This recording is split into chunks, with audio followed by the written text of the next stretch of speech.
Hello and welcome to another episode of India Through Judgments. This is a series where we talk about those historic judgments which changed modern India forever. Can an Indian Prime Minister cede its territory to a foreign nation? क्या भारत का प्रधानमंत्री भारत की जमीन को विदेशी मुल्क को दे सकता है? इस preamble the part of Indian constitution? ये सारे सवालों का जवाब हमें मिला बेरूबारी यूनियन केस में। हुआ क्या था? हुआ ये था कि after India and Pakistan decided to go for a partition, Mr. Radcliffe was given the responsibility to demarcate borders. लेकिन रैडक्लिफ साहब को कोई आइडिया ही नहीं था इंडिया पाकिस्तान का लैंग्वेज कल्चर ज्योग्राफी क्या है। वो टेबल पे बैठे, उन्होंने पुलिस थानास को आइडेंटिफाई किया और उस पुलिस थानास को मार्क करके बॉर्डर बना दिया, ये पाकिस्तान ये इंडिया। अब इससे बहुत सारी कंफ्यूजन्स हो गई, किसी का घर इंडिया में जमीन पाकिस्तान में। Out of all those confusions the biggest confusion happened with Berubari. Berubari was a village which fell into Jalpaiguri Thana and Boda Thana also. In Jalpaiguri Thana in north, majority of them were Hindus, and in Boda Thana in south, majority of them were Muslims. लेकिन ये पूरा इलाका बेरूबारी का Radcliffe साहब ने India को दे दिया, पर कोई रिटर्न एविडेंस नहीं दिया, लिख के कहीं दिया ही नहीं कि बेरूबारी इंडिया का है। As a result of which, Pakistan started claiming Berubari, क्योंकि पाकिस्तान को लग रहा था कि साउथ में तो मुस्लिम्स ही हैं, तो हमारा एरिया है। 1952 से लेकर 1958 तक मल्टीपल मीटिंग्स हुई।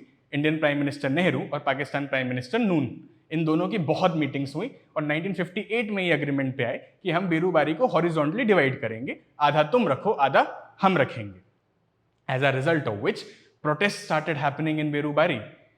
12,000 villagers cut their fingers and wrote to President Rajendra Prasad, आमी प्राण देबो, आमी खून देबो, आमी बेरूबारी ना देबो, which means we'll give our blood and lives, but we will not give Berubari to Pakistan.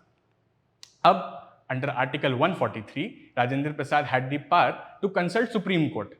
Supreme court को उन्होंने कुछ सवाल पूछे जिसके बारे में हम आगे बात करेंगे।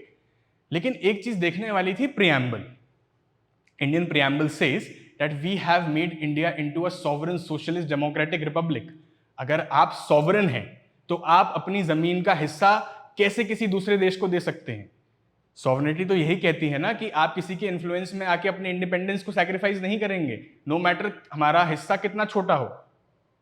दूसरा, article 1 says that India shall be a union of states, और उस यूनियन ऑफ स्टेट्स में एक्वायर्ड टेरिटरीज भी होंगी, लेकिन कहीं ये नहीं लिखा कि हम टेरिटरीज देंगे। आर्टिकल 3C, उसमें ये जरूर लिखा है कि पार्लियामेंट में बाय लॉ ऑल्टर स्टेट्स, लेकिन वो स्टेट हम फॉरेन कंट्री को दे देंगे, इस पे क्लैरिटी नहीं है। ये है कि हम महाराष्ट्र को ऑल्टर करके गुजरात को दे देंगे, मध्य प्रदेश का कुछ हिस्सा ऑल्टर करके राजस्थान को दे देंगे, ये ठीक है, लेकिन आप अपने स्टेट का कोई भी हिस्सा ऑल्टर करके फॉरेन कंट्री को दे सकते हो क्या? अब एग्जीक्यूटिव का, प्राइम मिनिस्टर नेहरू का और उनकी कैबिनेट का ये ओपिनियन था कि under schedule 7 of the union list, आपको पता है तीन लिस्ट है, union list, state list, concurrent list, और इन पे सबकी पावर डिवाइडेड है। तो 7th शेड्यूल में यूनियन लिस्ट में एग्जीक्यूटिव के पास ये पावर है कि वो एग्रीमेंट्स कर सकते हैं, इंटरनेशनल एग्रीमेंट कर सकते हैं और इंटरनेशनल एग्रीमेंट्स को इंप्लीमेंट भी करा सकते हैं। तो उनका ओपिनियन ये था कि हम तो इसी शेड्यूल का यूज कर रहे हैं, हमें तो कॉन्स्टिट्यूशन ने कहा है कि आप इंटरनेशनल एग्रीमेंट करिए और इसे इंप्लीमेंट करिए। दूसरा, जिस प्रियम्बल में सॉवरेनिटी का जिक्र है, उसी प्रियम्बल में डेमोक्रेसी का भी तो जिक्र है, डेमोक्रेटिक रिपब्लिक का भी तो जिक्र है। तो Pandit Nehru democratically elected prime minister है, या कोई भी प्राइम मिनिस्टर है तो डेमोक्रेटिकली इलेक्टेड है, तो वो तो कर ही सकता है ना। अब ये सारा सवाल सुप्रीम कोर्ट के पास गया। लीगल इशू क्या है? लीगल इशू ये आए कि एक, क्या एग्जीक्यूटिव ऑर्डर से ये होना चाहिए था या पार्लियामेंट को कंसल्ट करना चाहिए था? अगर पार्लियामेंट को कंसल्ट करना चाहिए था तो क्या आर्टिकल 3 सफिशिएंट था, या we have to make a constitutional amendment under article 368?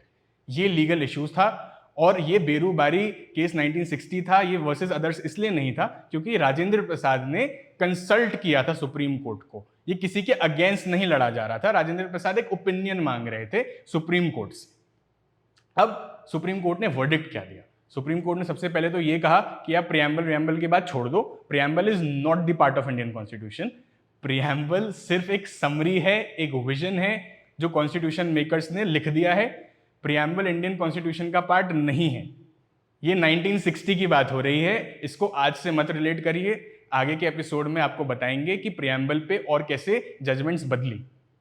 लेकिन 1960 में supreme court clarified that preamble is not the part of Indian constitution, इसलिए सॉवरेनिटी, डेमोक्रेटिक रिपब्लिक, ये सब का कोई लेना देना ही नहीं है इस केस से।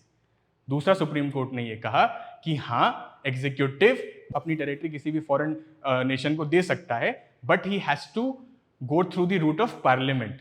Since executive is accountable to legislature, उन्हें कॉन्स्टिट्यूशन में अमेंडमेंट करना पड़ेगा, आर्टिकल 368 का यूज करके अमेंडमेंट करनी पड़ेगी और उसके बाद ही आप ये काम कर सकते हैं। अंडर आर्टिकल 3 आप ये काम नहीं कर सकते, आप ये काम अंडर आर्टिकल 368 ही कर सकते हैं।